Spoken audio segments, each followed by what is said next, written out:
everybody. I am Kyle Brandon, the host of the Storybox podcast. Welcome back to another episode. We've got a great guest on here today. His name is Josh Robertson. Josh and his wife, Shelly, have been married for 20 years. They've got 4 kids, Micah, Brant, Justice, and Jordan. And Josh and Shelly run a business together called Exceeding Interiors. It's an interior design and remodel business. They also have planted a church called City Church of Salt County. They are pastoring that church, and they currently live in Benton, Arkansas. Josh, welcome to the show, my friend. Appreciate it. Thanks for having me. Absolutely. Hey, when we have people on the show, what we do is we ask them to give us kind of their origin story. What was it like for Josh growing up in the family he grew up in? What was the culture like? And then ultimately, how did you end up coming to know the Lord or surrendering your life to the Lord? What was that process like for you? So I'll let you take it. Michael Hanks is a home loan specialist and a sponsor of the Storybox podcast. If you're looking to purchase a home, refinance your home loan, or gain access to the equity in your home, then reach out to Michael. All you need to do is click on the Secure Choice Lending link in the show notes, and it'll take you directly to Michael. We hope that you enjoy working with Michael, and we hope that you enjoy this Storybox podcast. I think I thought life was normal, and I think everybody thinks it's normal growing up because it's all you know. But for me, I was the youngest of 3 boys. My mom and dad together, still together to this day, over 50 years. And we lived in a nice little neighborhood in central Arkansas, right in the middle of the Bible Belt, right in the middle of the 80s.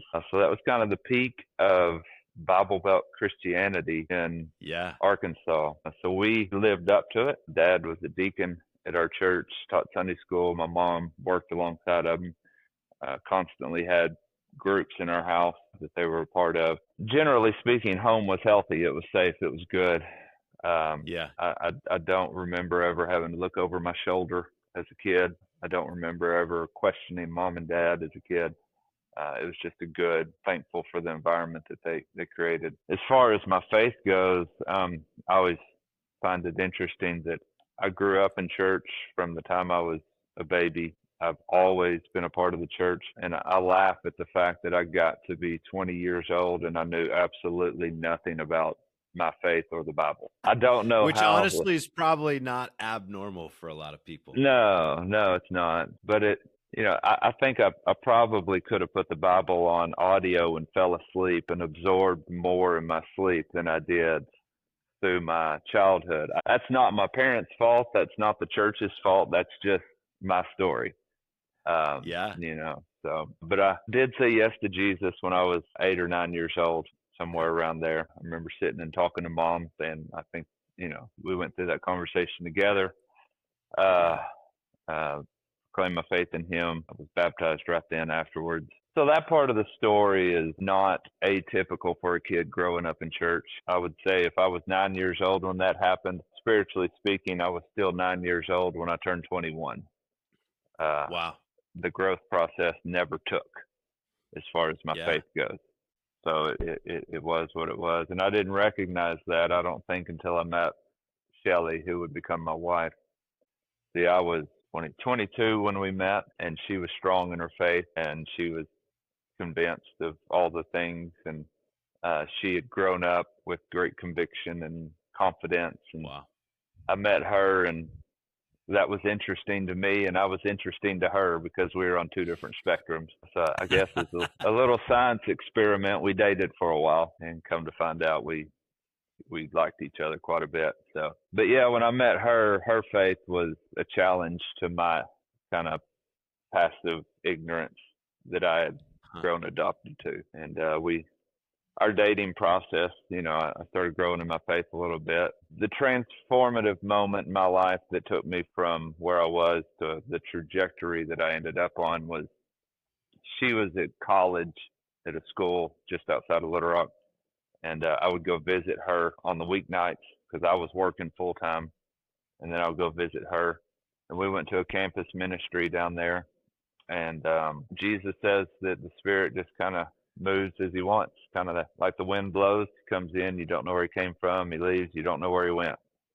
And I would say that that's the story of my transforming moment We went to that Wow. college ministry. Nothing was said that stood out to me. Nothing was done that stood out to me. But by the time she walked me to the car that night to say goodbye to me, all I can say is the Spirit just kind of broke me. Wow. And for whatever reason, I sat in my truck with her for about 2 hours crying. And Wow. just kind of those ugly tears that are just combination of repentance and freedom, I think, all kind of wrapped up in that moment. She just kind of sat there and sat with me while I cried it out for whatever reason was going on. Spirit came, don't know where he came from, and just kind of moved on down the road. That turned my life around and I think that was the moment.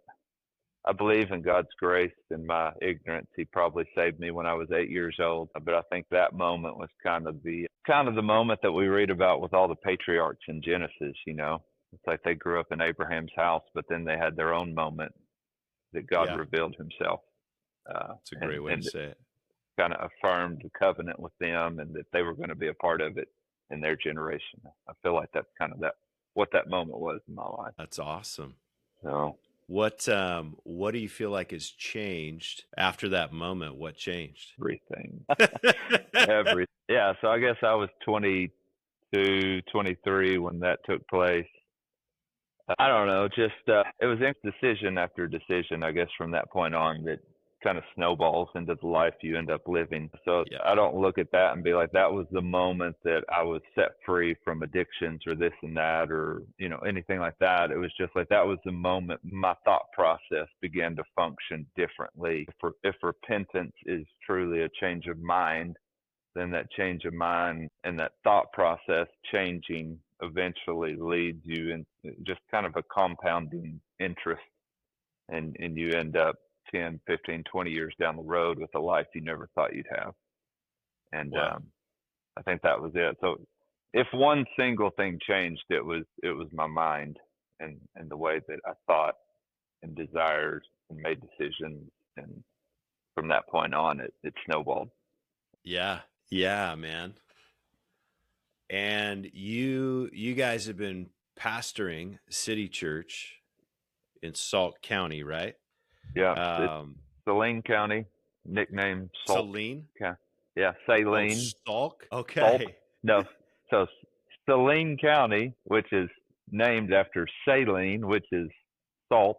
So, so our county is kind of known as Salt County, in a way. Okay. Yeah, Got it. there you go. Got it. Not And not a twist on Jesus's words either. was pastoring something that you felt called to early on, or was it like later on you're like, no, I feel like I'm supposed to do this and give it a whack, or being a pastor was not on my list of potential careers. Yeah. I would have said sports medicine, veterinary. I would have said anything like that. I never would have dreamed of putting pastor on that list as a kid. It wasn't on the radar. So I guess after that kind of life shifting season, we got married in 2005, and we began to volunteer at the church that we ended up at. So when we got married, we were at a large church in Little Rock, sat in the back row, showed up late, left early. I was that guy. And then when we got married, for whatever reason, I think God just kind of impressed on us that we needed to find our own church.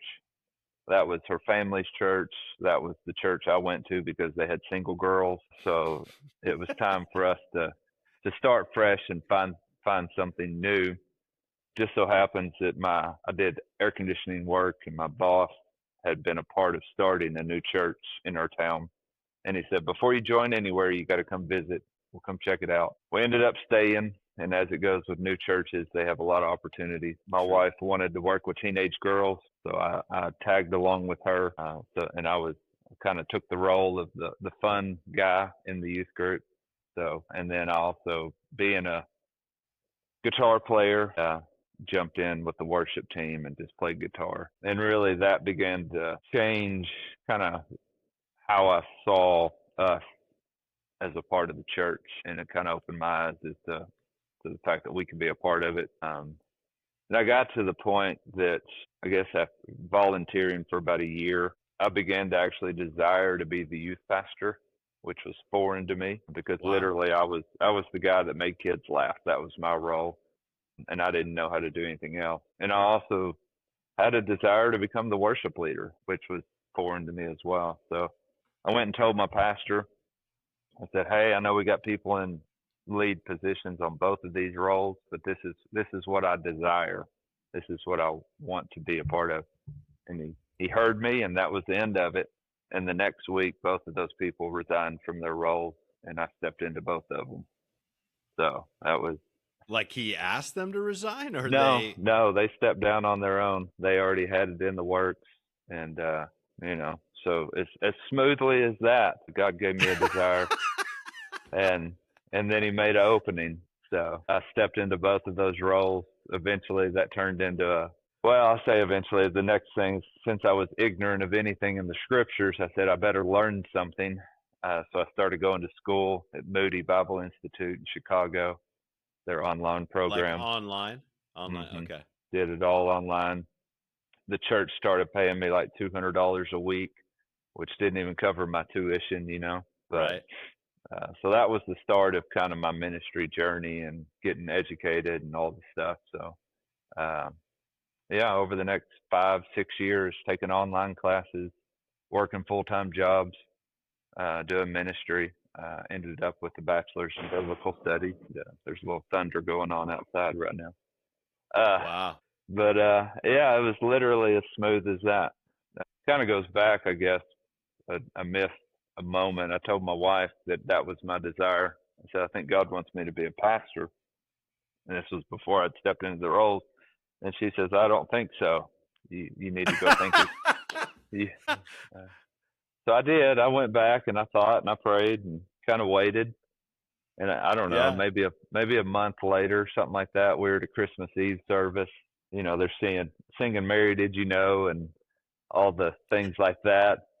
And God's like, "You're gonna do this. You're doing it. Now's the time." And I don't know what "Away in a Manger" and "Mary, Did You Know" had to do with me having a calling, but in that moment, it became undeniable to me. And then we Wow. walked out. We walked out of that service, sat in the car, and she looked at me and she's like, "I know." I didn't have to say a word. She's like, "I support you. Let's do it." And Wow. then, so really, it was a lot of things not on my radar. God put it on my radar, and then He opened up the opportunities to make it happen, and kind of made it undeniable. Wow. What? I mean, I know you as best I could know you. As much as it's not like we've spent a ton of time together, but I've gotten to know you and gotten to watch from afar. What has been some of the toughest things of moving into a ministry position, a leadership position? And you can talk about moving into being the youth pastor and worship pastor because that's leadership, but then also like I should probably learn things. But from a standpoint of being in ministry as a vocation, and you're a bivocational pastor, but like, what have been some of the toughest things for you on that journey to learn or to wrestle through? My immaturity, I think, just as a person, I was far less mature than I thought I was when I got in ministry, and that Okay. caused a lot of initial problems with my people skills. I'm not an extrovert. I'm an introvert. But Okay.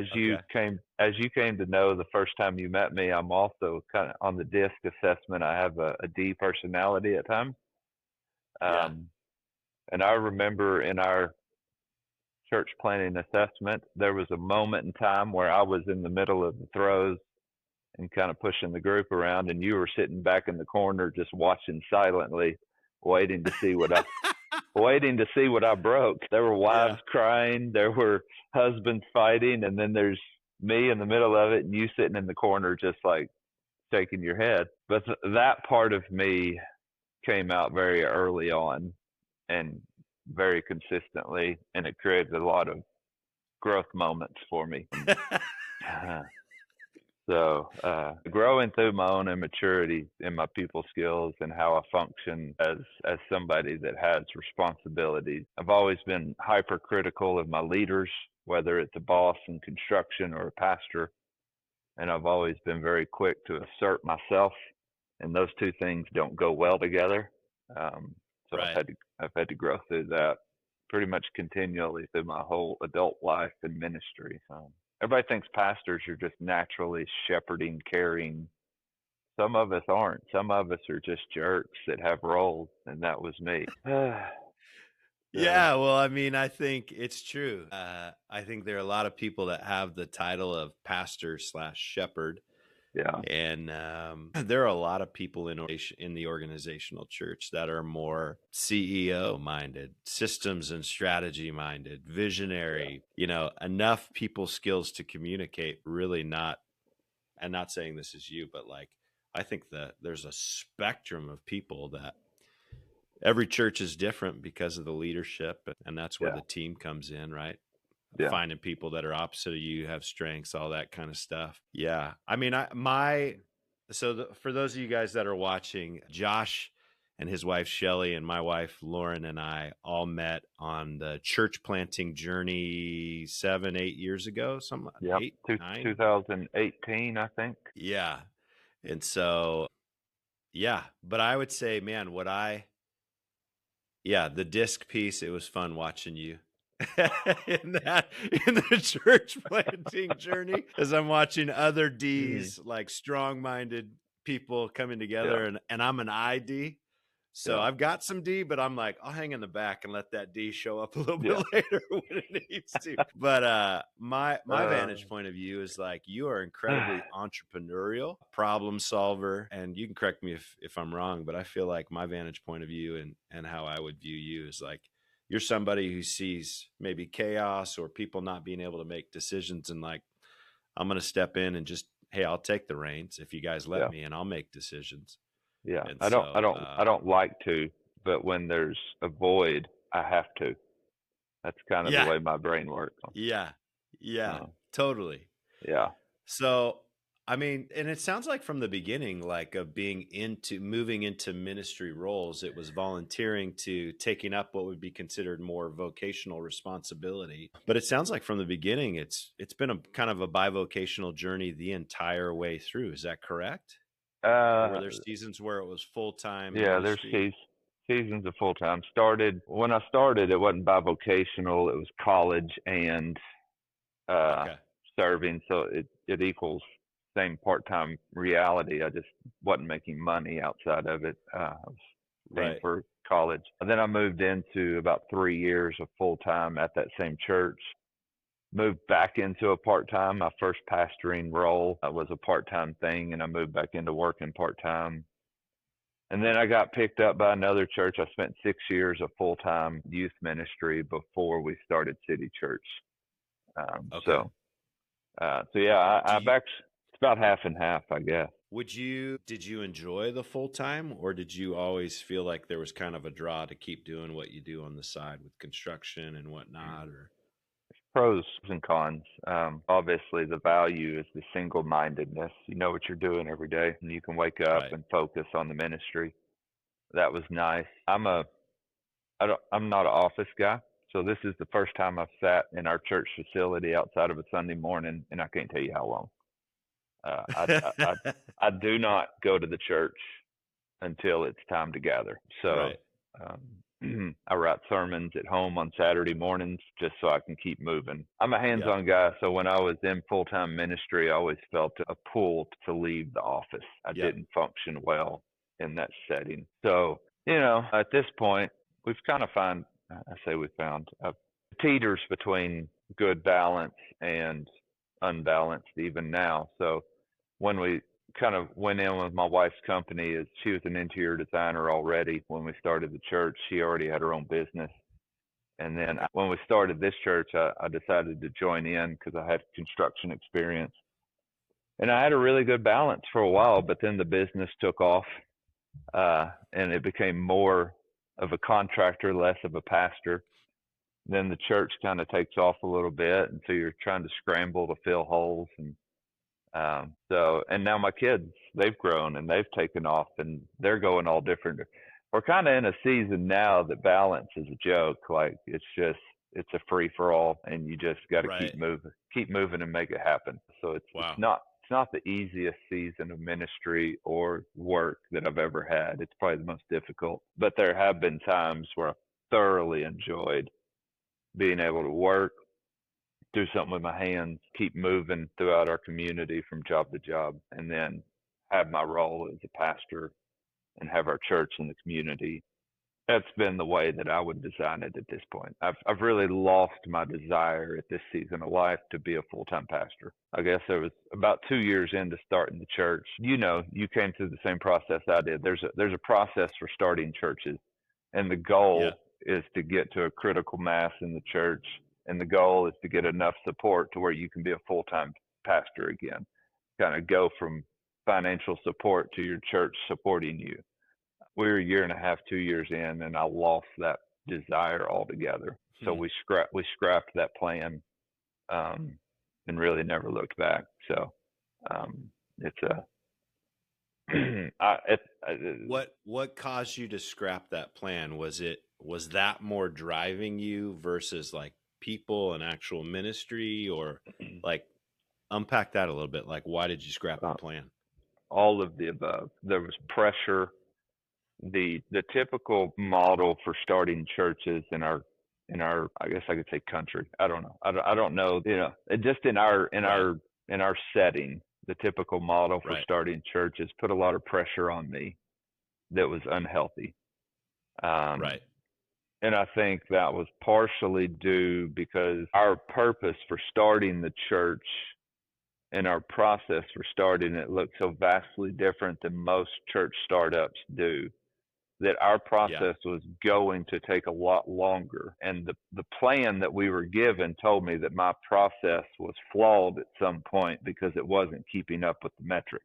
So Yep. that put a lot of pressure on me as a person and as a pastor, and I didn't carry that pressure well. And then when we got to the point that the business took off and I thoroughly enjoyed it. And then I also got to be the pastor in my city. I found this balance of life that really fit my wiring a lot better, and it fit our ministry a lot better, because our ministry was started to connect with people that don't care about church. No matter how cool your church is, these people won't care, because we live in central Arkansas. There's billions of churches. They're all over the place. Right.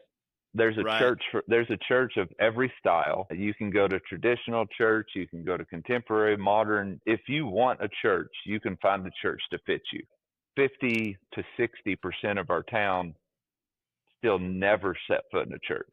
So I'm like, if there's a church for everybody, yet the majority of my town doesn't give a flip, then what are we doing for those people? And that was Wow. the heartbeat of why we started. So what I fell into was a trap that became very unhealthy for me.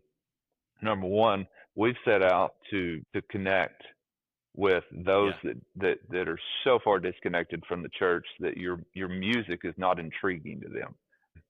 But then I realized that that's a long on ramp to get onto any momentum. Right. That's not get a core team of 75 and have a Sunday morning gathering once you get that core team.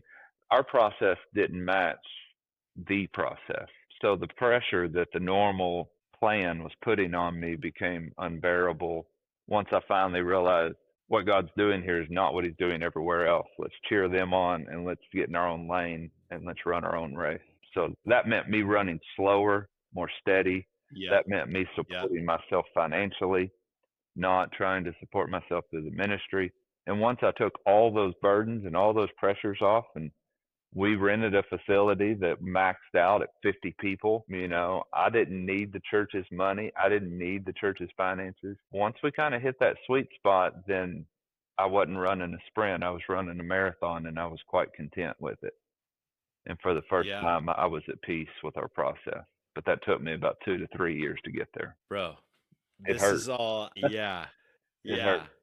Well, and I think, granted, we had a different race, if you will, our Yeah. own race and running our own race in Tacoma when we were Yep. going through the church planting process and whatnot. But yeah, the tension between what is success, and the big one for me is like, is what we're doing sustainable? Or is this all dependent on me push, push, push, push, where it's like you can push, push, push, push and gather, gather, gather, gather and do all the stuff. And I would say the ultimate successes were people coming to know the Lord that didn't know the Lord.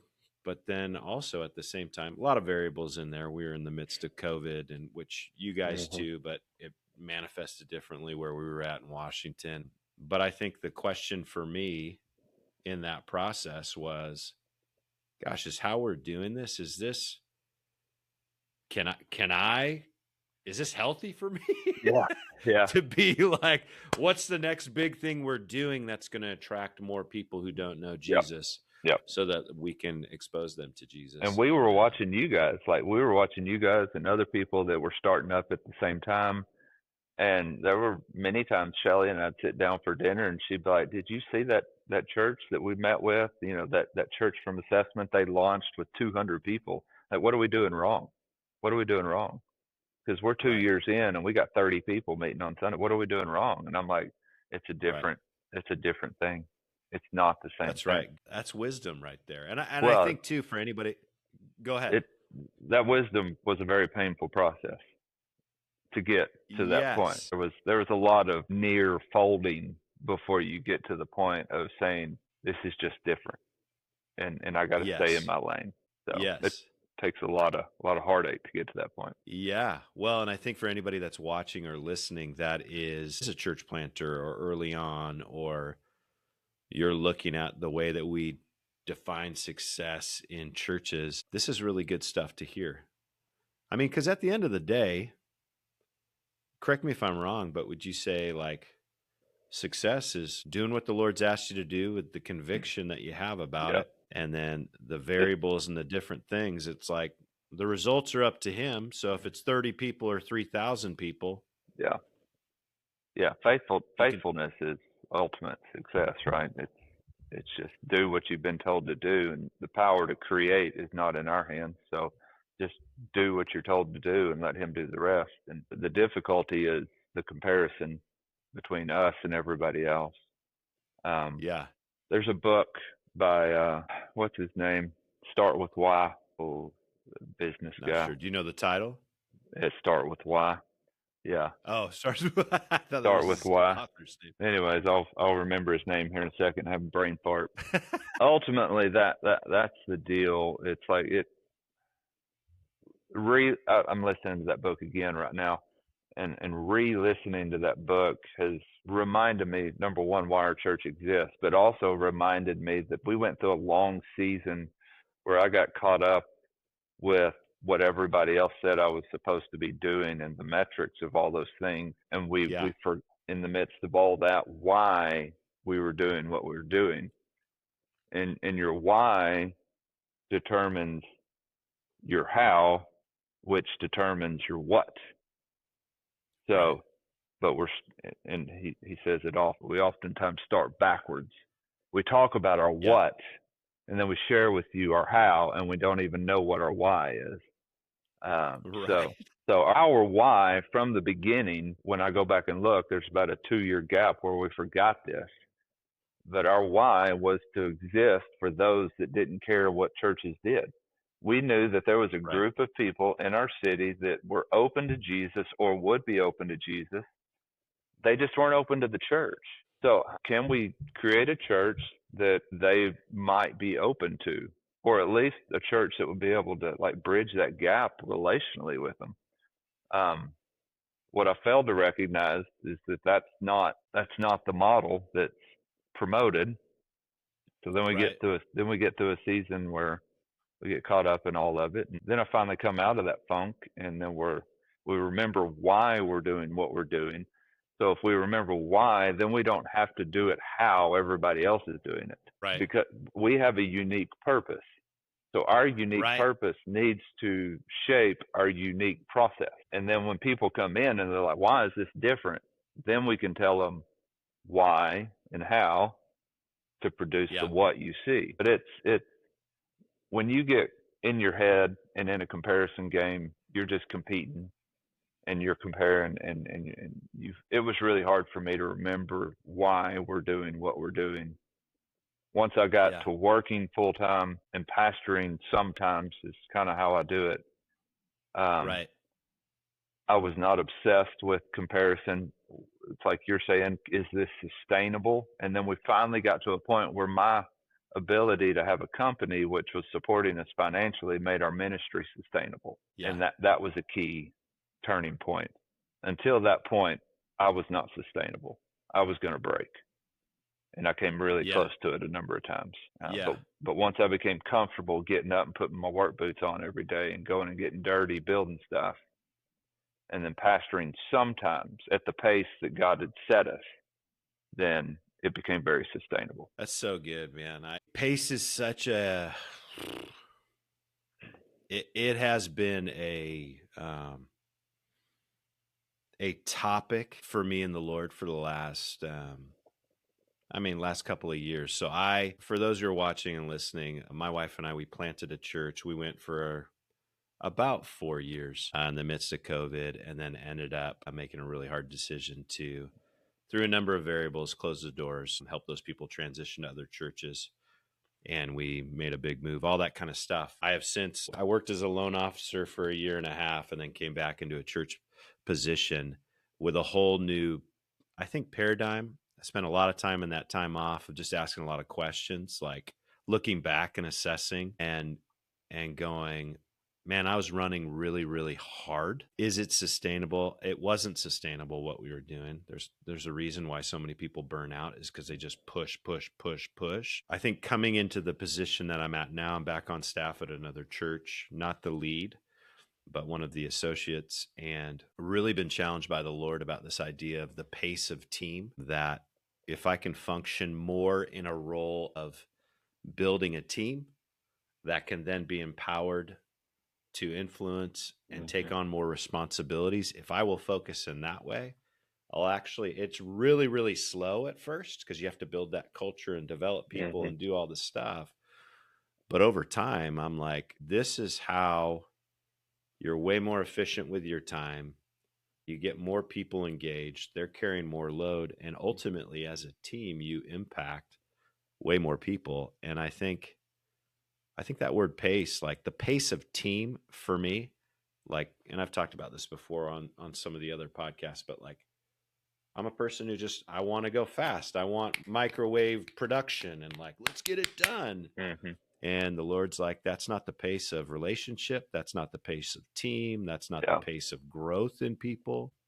And I think a lot of people who are in pastoral positions, I think they struggle with that. Yeah. And they don't know even how to ultimately, and not just lead people. You can lead people with vision, but develop people, I think, is a really big word. People don't know how to do. It's frustrating to develop, because it's like, go into my company. I have a guy that works with me. I'll get to that later, but he works with me and he's learning. He knows a lot of things, but he doesn't know a lot of things because we do a wide variety of tasks. So we're trimming, we're putting baseboards and crown molding in a house, for example, and he's never done it. So I'm just like, I could either push him out of the way or I could just train him to do it, and it's going to be a really slow day. The frustrating part is, I know I need to slow down and train him, but the frustrating part is, once I train an employee well enough, they're inevitably going to leave. So I'm going to spend all that time and energy and all that patience and endurance equipping them to do the job that I'm paying them to do. But as soon as they do it well, they're going to leave anyways. And that becomes kind of a redundant process in the life of business, and it becomes a process in the life of the church, and it becomes why a lot of us don't have the patience to pace ourselves at that group pace, because the back door being as big as the front door, so to speak, it becomes exhausting as a business owner and as a pastor to watch the people you've invested so much in walk out the door and go to the next opportunity. So if you're not careful, you'll get bitter and just decide to do everything yourself. Would you say that's a perspective thing to help you not get bitter? Like, what's the win in it? Well, I think go back to our why as well. yeah, I got to remember his name. But there was a comment in the book. He talked about loyalty towards a company, and customers that have loyalty to a company don't have loyalty because their product is superior. They have loyalty because their why is the same as the customer's why. It's like their Okay. belief, what they believe they exist for, what they value as a company is the same thing that the customer values. So when you do that, it doesn't matter if the company next door has a lower price or a superior product. There's going to be loyalty towards that company because you're in agreement Right. on why we exist to begin with. And when we Right. go as a church, and I'm going to say that even like our church, I don't know how, I literally have never counted how many people have ever been on a Sunday morning. We've never taken attendance. We don't know what our high attendance is. We don't know what our regular attendance is. We've never counted. There's been a couple times I had to count seats for an event to know how many people and how many chairs we need to bring. But the thing is we don't have people leave to go to other churches because number one, our audience isn't that big. Our audience is those people that don't care what other churches are doing. And they've come here because there's a unique opportunity for them to experience Jesus, consider Jesus, do whatever they need to with Jesus in a church that doesn't feel like what they thought church was. So there's not always this attraction to go to the other church that has the good program or the other church that has Right. the better product because their why is in unison with our why. So therefore we don't have a high turnover rate. So if I Right. can do that, then I can invest in those people without fear that I'm going to get burned. If we can know why we do what we do and know that those people are here because our why and their why are the same thing, now I'm confident to invest in them. Now I'm confident to go slow with them because I'm not always watching over my shoulder thinking they're going to walk out the door. In the church or in your company, what are the metrics? What are the measurements? How do you define success? It's in the church. If people and attending and growth is the metric that you define success, and if that's why you exist, then people are going to come and go because you're reaching them by programs or by appeal or by this or by that, which is the same thing that the church next door is doing. And you're just going to swap people. If you have a company and the bottom line is why you exist, to be profitable, then you're always going to lose employees. But if the people in your church or the people in your company are in agreement for like the unique reason we exist as a company or a church, then they're far less likely to go through the back door and they're far less likely Right. to burn you on the back end. And then you're in the midst of that, you're free to invest in them without fear Yeah. of them leaving or wasting your Right. time, you Right. know. So I Yeah. There's a, I figured it out in the church. I hadn't figured it out in our company. So I'm still I'm just trying to wrestle with it in the company. yeah. And I think, when we were in the midst of leading the church in Tacoma, um, I think coming to terms with there were people that were there for a season that transitioned and said, hey, we just feel like the Lord is leading us to another place for whatever variables. Mm-hmm. And I remember at first just wrestling with that, it causes all the stuff to hit like, oh man, Yeah. and it carries weight because it feels like it's a reflection on you or your leadership or Yep. why are they leaving or, all the stuff. And I remember the Lord just grabbing a hold of my heart and being like, hey, if I'm calling them to go somewhere else, you got to be okay with that. Yeah. It's not like they're walking away from me, Yeah. and I was just like, okay. And so I would always say to people like, hey, great. If Mm-hmm. there's another church that's going to help you to be you and your family to be maybe healthier or more on mission in the places you live, work, and play, or Yep. more living out the gospel, by all means, go. All I ask is that we remain friends and stay connected. And if there's stuff that you need to talk to me about, then let's talk about it and let's deal with it. Cause I don't want to play that game. Yeah. So, but that's I don't know. That's hard, man. Well, I mean, in theory, all those things are right, but most of the time they leave because their kid is friends with the youth group down the road, and it's easier for them Sure. to be a part of that youth group. Uh, Sure. they've got the whatever, so we're going to go be a part of that. What's funny as a part of City Church, people will come on a Sunday morning, and I can almost always tell you if they'll be back By because their first impression, just watching them or what? no, if they came from another church, they won't be back.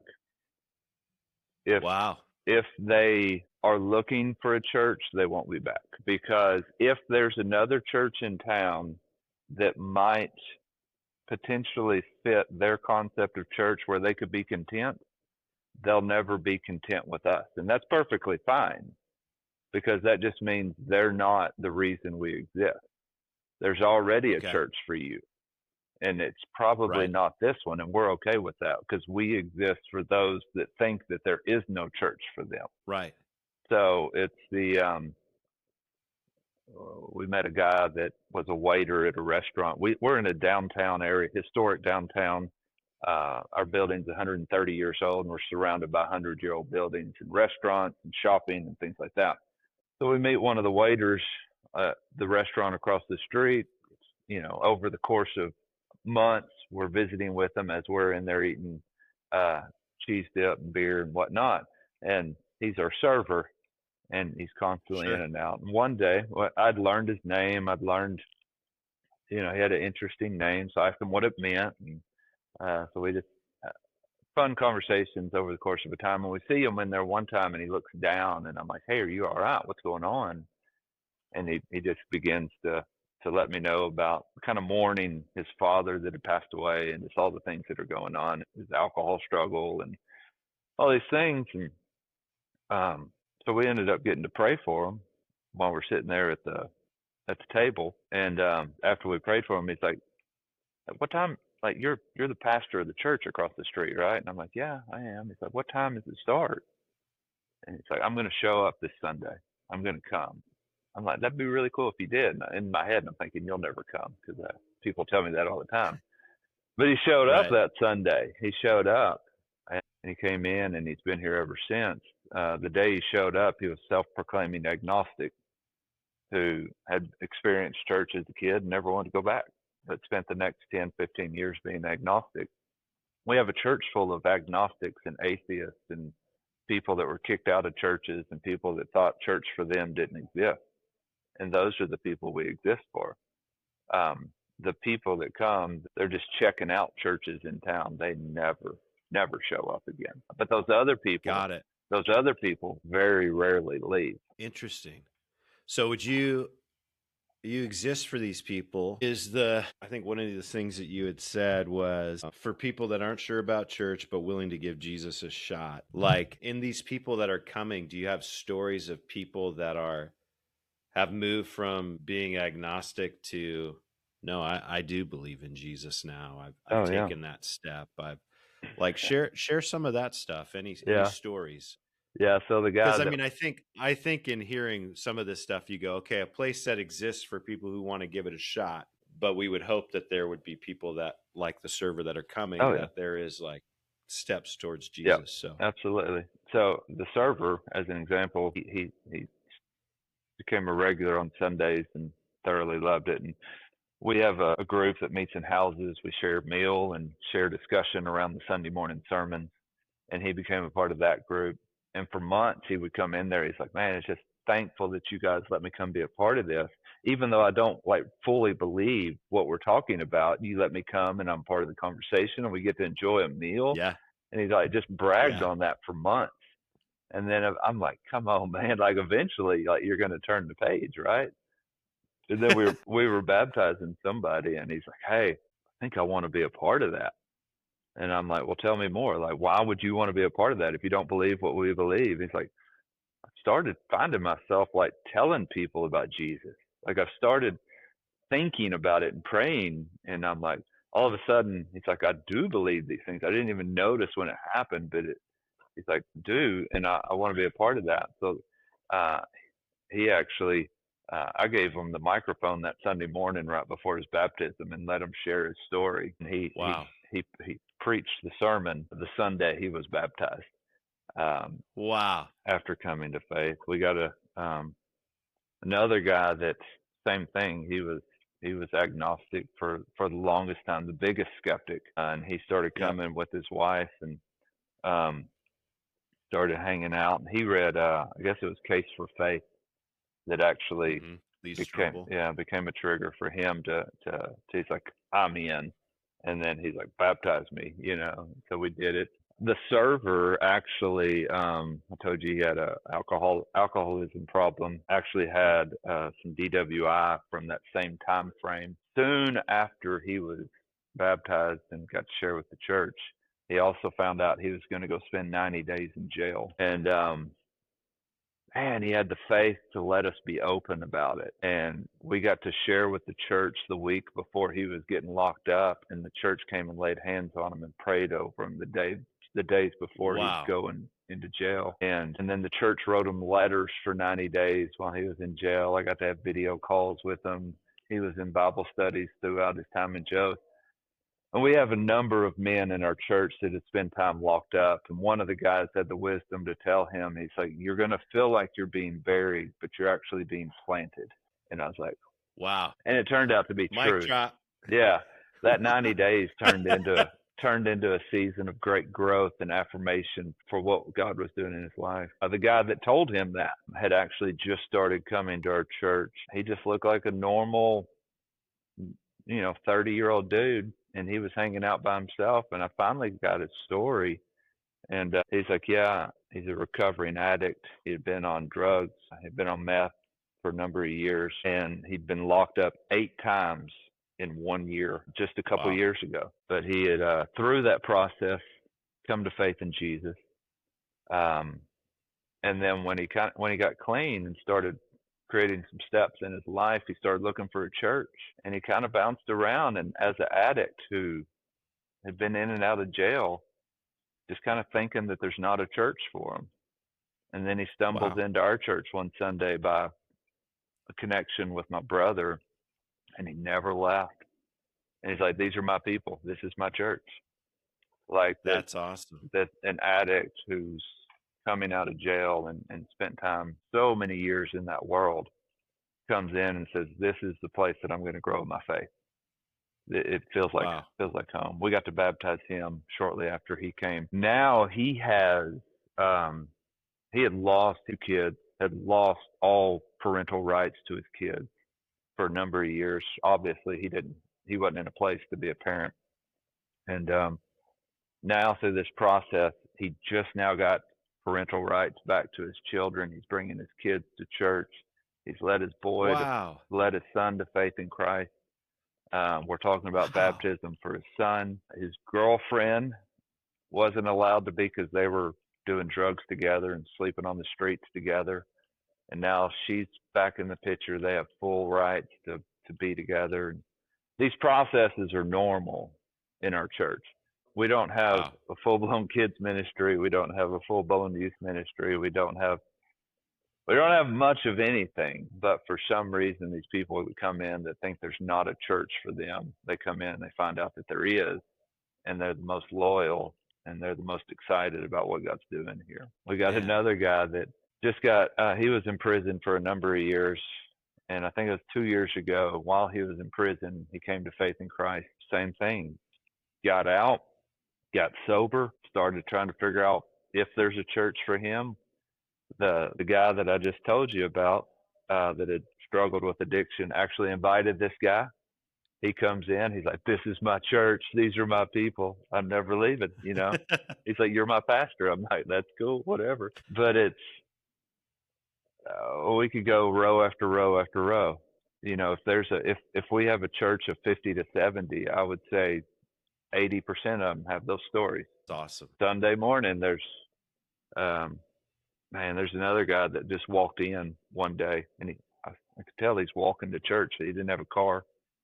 Like I said, we're downtown in a little city, and he walks in, and I'm like, hey, Josh, whatever, and we get to talking. He's like, I'm Charlie. I'm 2 months clean off of meth. I saw your church and I wanted to come see what's going on. I wanted to see. So he walks in. He's walked to church every Sunday for the last 3 months as he's Wow. trying to get clean off of meth and try to rebuild his life on something solid. Last Sunday we have homeless people that sleep on the streets outside of our church. Sure. Not a huge Sure. population, but it's a regular situation. One Sunday we came in and there was a homeless guy sleeping on our couch in the church. I guess somebody left the door open and he just made himself at home. So we're like, "Hey buddy, what you doing?" This other guy that's a regular around our area, one Sunday he came in. I think it's just a testimony to kind of the way our people think and function is he came in, drank coffee, got a donut, and found the couch. The couch is 15 feet from my podium where I teach in front of everybody. And before services start, he passed out on the couch. And we just got this nasty homeless dude sleeping on our couch. And everybody comes in and they're just rocking on like it's a normal Sunday. They never even give attention to it.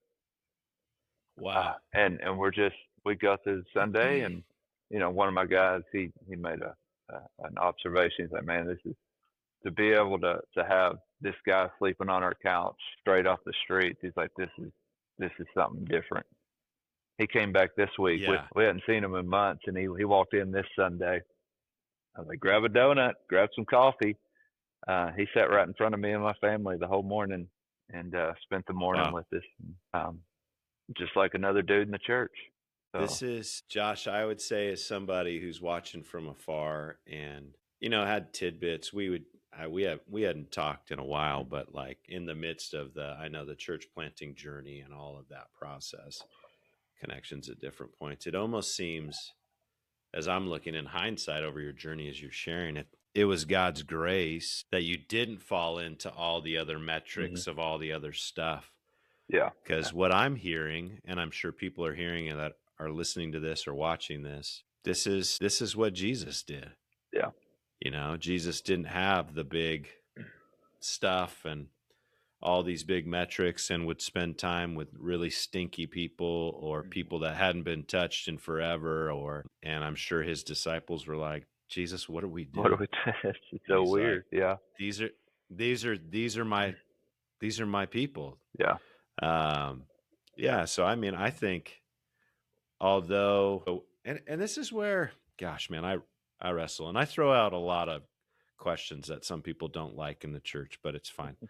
But I'm just like, why are we doing what we're doing? Why are we investing in what we're investing in? And what are we building here? Yeah. And what's the real impact? Yeah. Are we impacting the community? And I don't know. That's a continual wrestle for me. And it's a struggle. And there's this rut of, like, when we were planting the church in Tacoma, Lauren and I were talking, we were like, it felt the most fruitful when we were in our home. Yeah. And just doing life with people. Yeah. We had 40, 50 people on a Sunday night. It's chaotic. It's awful, but it's great at the same time. Yeah. You'd spend literally an hour and a half, 2 hours deep cleaning afterwards because of some of the people that are coming to your house. You're like, but it was like, yes. And then we started the organized church to get to Sunday mornings. Because that's what you're supposed to do next. Yeah. Yeah. And you go, yeah. And then it's like, you're trying to, now we have to get somebody to run this. And then it became like, I felt like for me, I go, Lauren, I feel like I'm more running an organization than I am reaching a lost world. I'll tell you. And that to me was a wrestle. The irony in what you said is like, it's God's grace that kept us from succeeding in those other steps. And I realized that a number of years ago, that the culture of our church is unique. I'm not saying we're the only one, but it's unique. It's like something I've never experienced. And right. I realized that if we had succeeded in all the things we wanted to do before, that our culture would not exist. And that would be a great disservice. That would be sad. Also, and I don't say that we did this on purpose, but God's grace worked it out. We don't have a homeless ministry, but our Sunday mornings, homeless people semi-regularly show up. We don't have an addiction ministry, but we have a church full of people who are recovering addicts. It's just the way it's worked. There's God's grace, whatever. There's been a culture of honesty and openness that the people who are going through whatever they're going through, they feel at a great peace being a part of this church. I'm super thankful. Yeah. If you look at our Facebook or Instagram from last week, I shared a friend of mine that's a part of the church baptized his daughter here Sunday. The caption I put on that picture was, "This is David. David used to make fun of Christians and try to poke holes in their faith. He took great pleasure in making fun of Christians and destroying their faith, and now he takes great pleasure in baptizing his children." Wow. He's a recovering agnostic, alcoholic, hater of the church, just disgusted by all things church, and walks in here one Sunday. He's like, "This is our church." Still can't get him to sing when the music's played, but he loves everything. But he's one of my best friends now, and I'm just like, oh, the sad part is, and this is not sad, it's God's grace again. I could tell you 3 times that many stories of very similar situations, right? It's a room full of people with those stories. The irony is, if we would have followed the plan that was given to us, we would still not have permission to meet on Sunday morning. And what do you mean? 75 people, launch team, don't go public till you have that. Right. Don't have a public gathering until you reach this size team. None of these stories would exist if we would have followed the plan. Right. Because we're still not at capacity on most. We still don't have a 75 person team on a lot of Sundays. We still wouldn't have permission to meet if we would have followed the structure that was given to us. Right. And we would. So I'm just like, it almost didn't happen because I forgot while we were doing what we were doing, and I compared myself to guys like you that were killing it on the other side of the country. I know I was killing it. I say that with a little bit of sarcasm because you tell me that, like, here I am in Arkansas looking at you in Washington. I'm like, well, what the freak's he doing that we're not doing? They're killing it. And then you're sitting there thinking, man, I'm drowning because I'm running so fast and I can't keep up with myself, and I don't know how long we can do this. Right. But that's right. Yeah. But our story almost doesn't happen because we think we're supposed to be part of your story, like doing the same thing you're doing. And all I have to say is proof's in the pudding, man. Whose church still exists? And I will say that the first thing I told you is my own immaturity almost made my ministry never happen. It has tried to kill this thing a lot of times too. So it's not by my leadership skills, that's for certain. So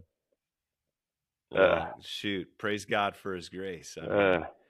Yeah, and I think and this is not to knock on churches and all the stuff and all the things, because people are still getting saved. People are still getting discipled. Things are happening. Yep. But I think some of the key things that you're saying here is, I think too, like, we need to look at it like missionaries. Like, we need to assess the culture we're coming into. We need to assess the needs.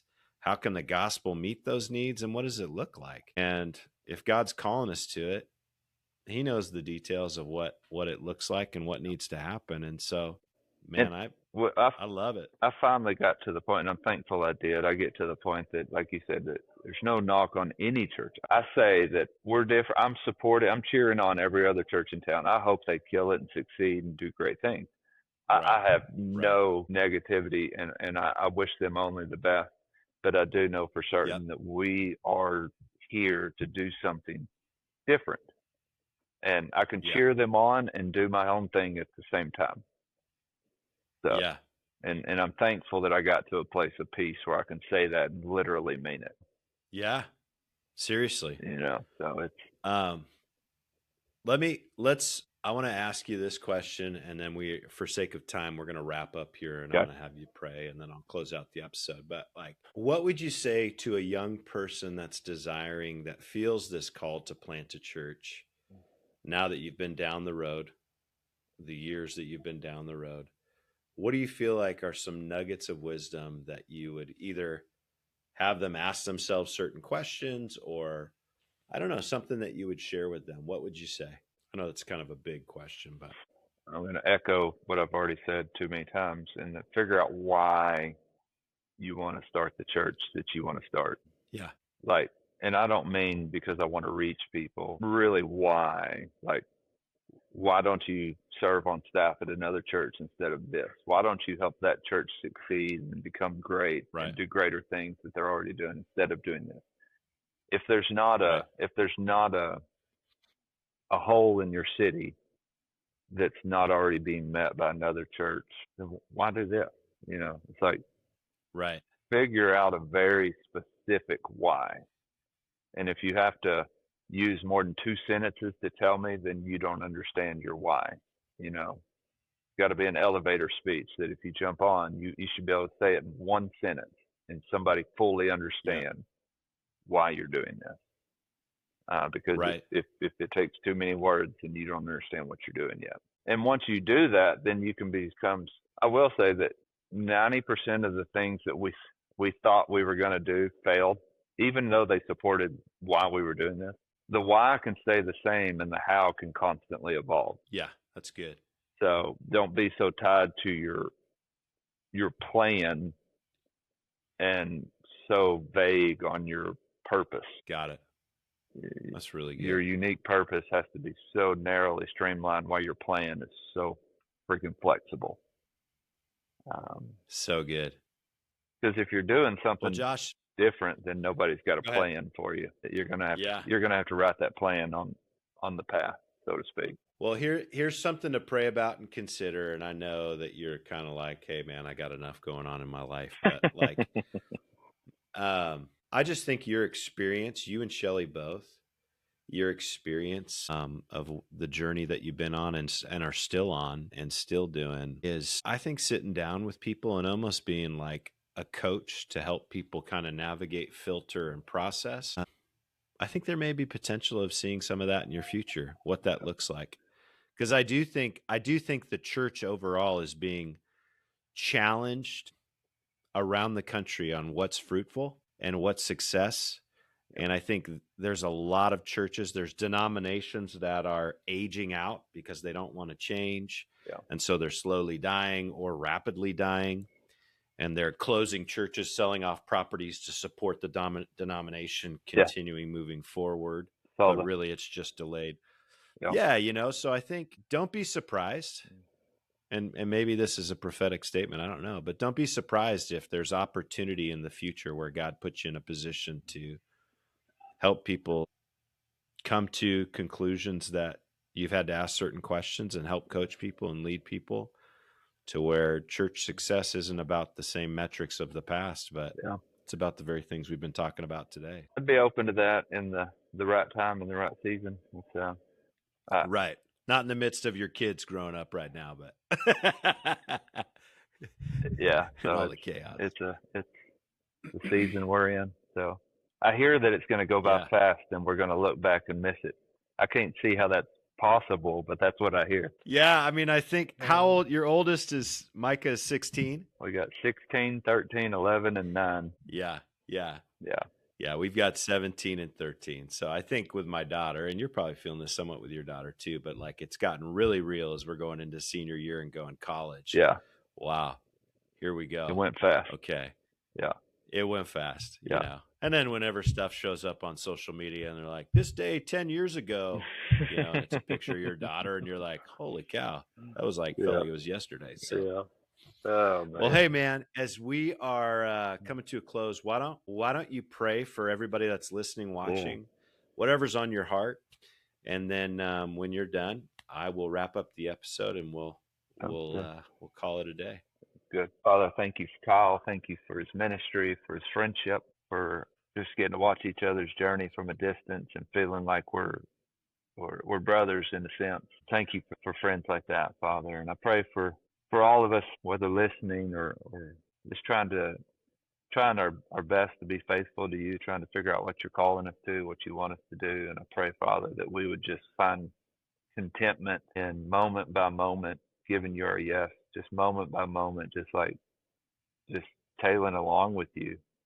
I pray that you would release us of any metrics or comparisons that makes us think we're doing better or doing worse, but just waking up in the morning and figuring out what direction you want to go to, want us to go, let that be enough for us, Father. Let it be enough, because we can't add anything to our life by worrying about a single thing. That's what you told us. So may we just learn to be faithful and trust you with anything else. In Jesus' name. Amen. Amen. Josh, thank you for being on the show. Yeah, man. Folks listening, watching, we are on YouTube, Spotify, Apple Podcasts. My desire with even starting Storybox is just to get stories out there, because I believe stories are so powerful. And so if this ministered to you and you want to help out with getting the story out there, probably most effective way to do that is share it on your social media to your social media world. It gives people an opportunity. We also post 1-minute reels and stories, and sharing those on your stories, please do that. There's links on there to connect with these types of shows and episodes. And so if you could do that, that'd be really, really helpful. If not, no worries. Have a blessed day. Thanks for watching, listening today. And Josh, thanks again for being on the show. Thank you. Absolutely.